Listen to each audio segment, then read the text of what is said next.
Olá, esse canal foi criado para tratar do assunto Previdência Social. Inclusive está no próprio nome, Programa de Educação Previdenciária. Sendo assim, nada melhor do que bater um papo com Sérgio Aureliano Machado da Silva, um profundo conhecedor do assunto, e que vai nos falar sobre gestão e governança previdenciária com as melhores práticas atuariais. Vamos falar sobre isso com ele logo depois da vinheta.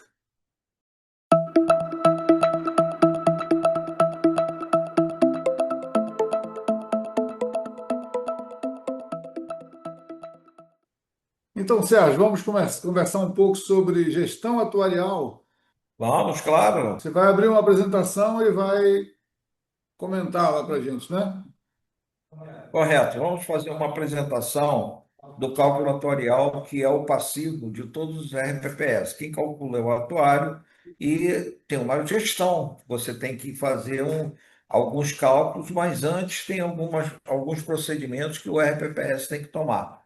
Por isso, a gente vai apresentar aqui tudo que um RPPS tem que fazer antes do atuário providenciar o cálculo das reservas matemáticas, que são um compromisso do fundo, ou seja, o atuário calcula o passivo de cada fundo. Quando você pega o balanço, tem lá o passivo, que são as reservas, né? E essas reservas são calculadas pelo atuário. O atuário faz o cálculo do passivo do fundo, ok? Beleza. Então vamos ver, vamos fazer a apresentação. O que acontece? A gestão de governança previdenciária, que é um dos pilares do Progestão, tá? Ela precisa que você faça as melhores práticas atuariais. É um dos conceitos da gestão de governança previdenciária. Na gestão de governança de qualquer RPPS, né, tem vários assuntos a ser tratado, gestão de investimento e tem a gestão atuarial. Bom, a importância do estudo atuarial, vocês têm que entender que o estudo atuarial é importante, por quê? Porque é o atuário que calcula o passivo, ou seja, o compromisso do fundo com os servidores, sendo eles ativos ou inativos ou pensionistas, tá? Quem calcula o passivo que vai para o balanço é o atuário, tá? E depois ele compara com o ativo e diz se tem superávit ou se tem déficit. Primeira coisa que o atuário tem que fazer quando ele recebe os dados, tá? É ele criar as premissas e hipóteses. Porque o cálculo atuarial é um cálculo probabilístico, ele não é um cálculo determinístico. A gente não sabe quando cada evento vai ocorrer. Então, existem as tábuas de idade, lá as tábuas já foram construídas e tem algumas tábuas mínimas, no caso do IRPPS, tá? Que é a tábua mínima de mortalidade geral, é a tábua do IBGE, tá? E todo ano ela se modifica. E hoje nós teríamos que estar usando a tábua do IBGE 2023 ou 2024. Tá? E essas premissas e hipóteses, tem outras premissas e hipóteses, ou seja, método de financiamento, taxa de juros, tudo isso o atuário tem que apresentar antecipadamente e ser aprovado pelo Conselho de Administração. Além da diretoria, o Conselho de Administração tem que aprovar. E aí ele vai apresentar as melhores práticas, como aplicar as melhores práticas, como é o ganho das aplicações da melhor prática. Isso eu vou mostrar para vocês. A importância do estudo atuarial. O estudo atuarial tem o final dele é o demonstrativo de resultado de avaliação atuarial que você preenche no CADPREV. Ali estão tudo que você calculou, todas as hipóteses, tudo que você fez no cálculo atuarial está ali, além da nota técnica, que demonstra todas as fórmulas matemáticas, como você chegou àqueles resultados. Tem que encaminhar também a obrigação do patrocinador, encaminhar como anexo 4 do projeto de lei de diretriz orçamentária, a LDO, compor o anexo de metas fiscais da lei de responsabilidade fiscal. Obrigação do RPPS, portaria do Ministério da Previdência 1467, a certificação de regularidade previdenciária. Essas são a importância do estudo. Equilíbrio atuarial. O que seria o equilíbrio atuarial? O equilíbrio atuarial você tem a, o ativo, e é o dinheiro que você tem aplicado e também em caixa, e você tem o passivo, que é o compromisso, não é dívida, tá? É o compromisso que o plano tem com os servidores, ativos e inativos. Os inativos compõem-se da reserva matemática de benefício concedido. Os ativos é a reserva matemática de benefício a conceder, que você ainda não concedeu, mas você vai conceder um dia. Para isso, você precisa dos dados dos servidores, que é para você, o atuário, calcular quando é que essa pessoa terá direito ao benefício. E aí ela calcula esse benefício lá naquela data, depois eu vou explicar como é, e traga o valor presente, descontando a taxa de juros que você utilizou na sua política de investimento. Aí eu tenho que estabelecer um plano de custeio e projetando novos benefícios, é lógico, tá? Definir também o custo suplementar. O que seria custo suplementar? Eu pego o meu passivo, comparo com o seu ativo. Se isso for deficitário, você tem que criar um plano de amortização desse déficit. Déficit não é dívida, volto a afirmar. Déficit é compromisso. Por quê? Dentro daquele déficit tem todos os servidores ativos e inativos ali de dentro, daqui do RPPS. Se um desses ativos sai, por exemplo, de um município X e vai para o município Y, aquele compromisso que eu tinha de guardar aquele dinheiro para aquela pessoa não existe mais. Ele vai aparecer lá no outro município, o compromisso dele, do município que ele foi, com o RPPS. Projetar os fluxos de receita e despesa, isso aí é um método que a Secretaria de Previdência coloca e a gente tem que cumprir, tá? O equilíbrio financeiro atuarial é o seguinte: você tem um déficit. Se você fez um plano de amortização, você está. E, pessoal, depois da aprovação, depois da lei, você está totalmente equilibrado. Por quê? Vai entrar no seu ativo a receber da prefeitura e vai entrar no passivo da prefeitura a pagar ao fundo. Ou seja, se você colocar no seu ativo a receber da prefeitura exatamente aquele valor que faltava para você ficar equilibrado, ou seja, o plano está totalmente equilibrado. Tá? Não importa se seja o plano de amortização em 35 anos, você vai ficar equilibrado depois de 35 anos. Mas você continua hoje já equilibrado. Tá? Resultado dos 3 últimos exercícios, para que isso? Para você ver a variação que tem, por exemplo, em 2021 para 2022, teve um aumento muito grande do piso do professor.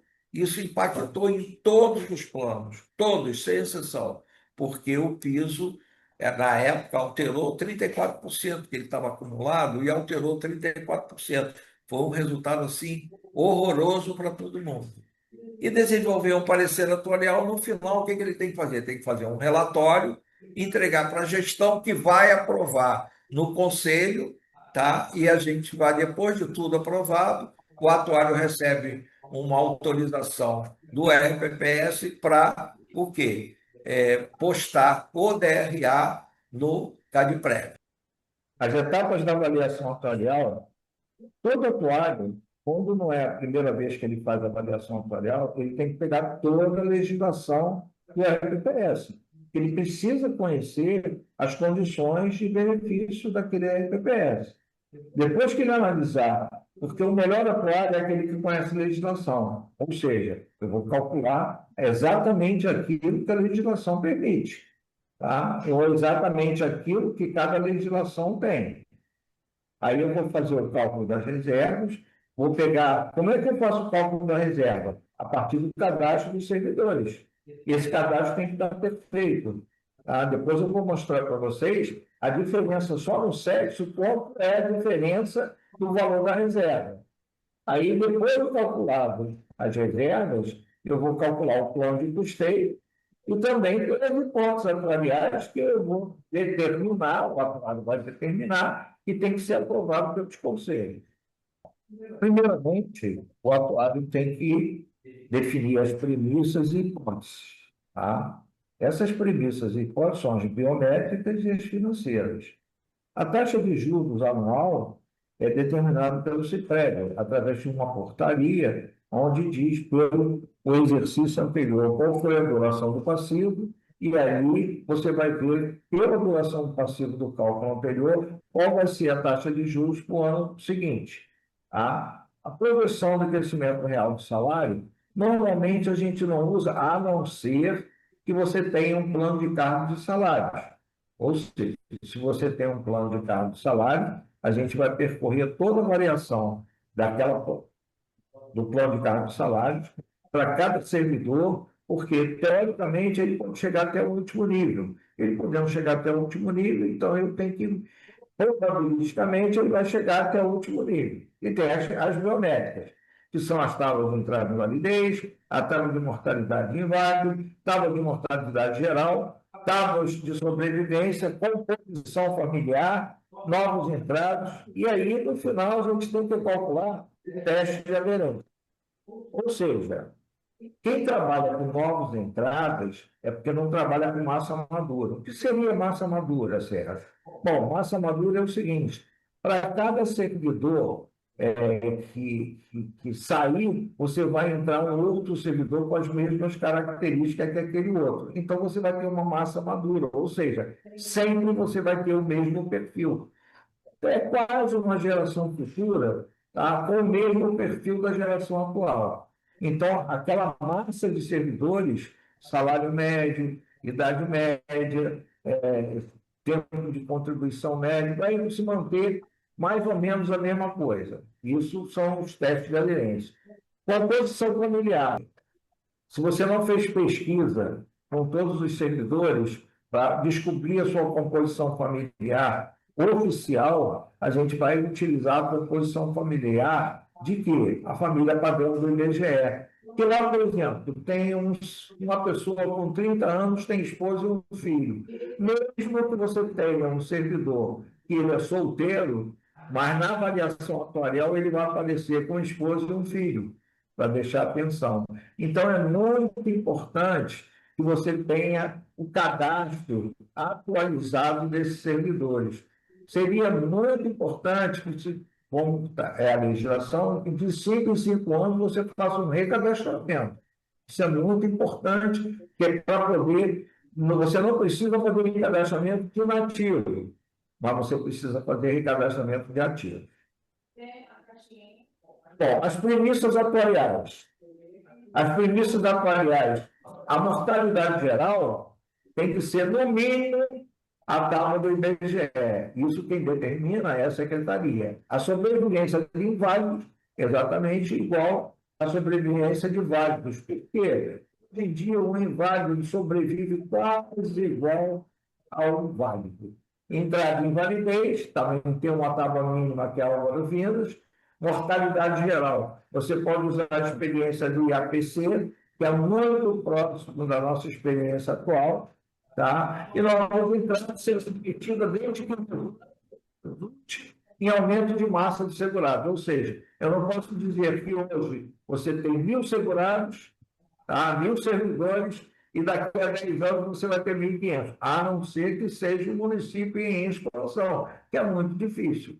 Ou seja, daqui a 10 anos você vai chegar no município, ele vai ter o mesmo número da massa de segurados. Compensação previdenciária, a gente só pode utilizar no máximo 10% do valor atual do benefício futuro. Ou seja, o valor, vou mostrar para vocês como é que faz isso, o valor do benefício futuro. Tá?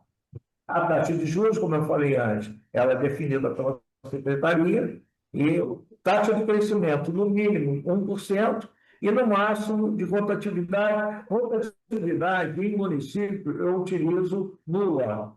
Por que nula? A rotatividade que tem entrada e saída de servidores é muito pequena.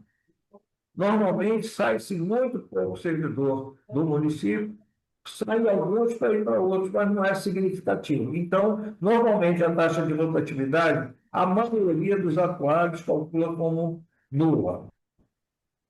A portaria, a unidade gestora deverá eleger conjuntamente as hipóteses biométricas, demográfica, econômica e financeira adequada à característica da massa de segurados. Ou seja, o atuário vai fazer um estudo, tá?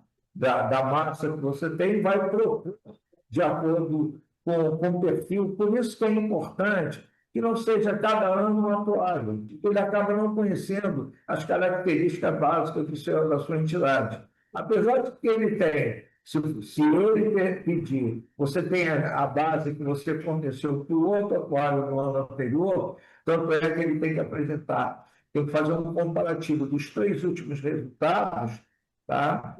Mas é muito importante que o atuário participe, não participe da gestão, mas ele participe com vocês de todos os problemas que você tem no seu município, porque ele tem que ser sensível a essas coisas, para ele poder eleger as tábuas e as hipóteses biométricas.